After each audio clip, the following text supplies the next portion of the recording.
everyone. Good morning. Respected class teacher and all of my dear friends, it's me Diksha Adhikari from grade 8. First of all, I want to thank Mr. Mahesh Aryal sir to giving me this golden opportunity.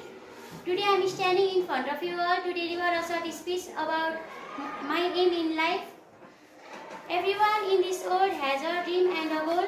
The goal is called aim in life. Aim gives direction and purposes to our life. Without an aim, life becomes a ship without captain that moves without knowing where it is going. From childhood, people start dreaming about what they want to become in the future. Some want to become a teacher, some pilot, some engineer, and some scientist. Our aim depends on our talent, interest, and desire to serve society.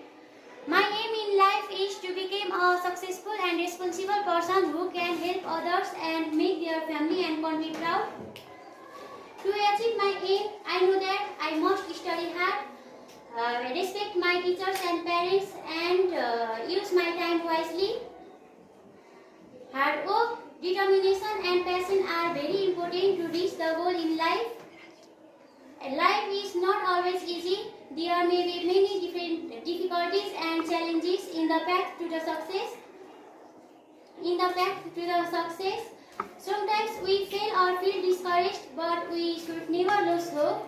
Failure is not the end. It is the lesson that teaches us to try again with more effort and confidence. Education also plays an important role to achieve our aim. Through education, we gain knowledge, skills, and confidence. It helps us understand the world and prepare to face the future challenges.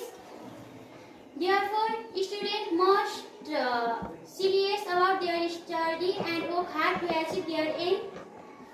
Therefore, we must always keep our aim clear and work toward it with confidence, dedication, and honesty. If we stay focused and continue trying, one day our dream will surely become true. In conclusion, aim in life is the guiding light that leads us toward success. With strong determination, discipline, and hard work, we can achieve our aim and build a bright future. At last, I would like to end my speech with a quote. A famous scientist and the former president of India, Abdul Kalam, once said, "Dream is not that which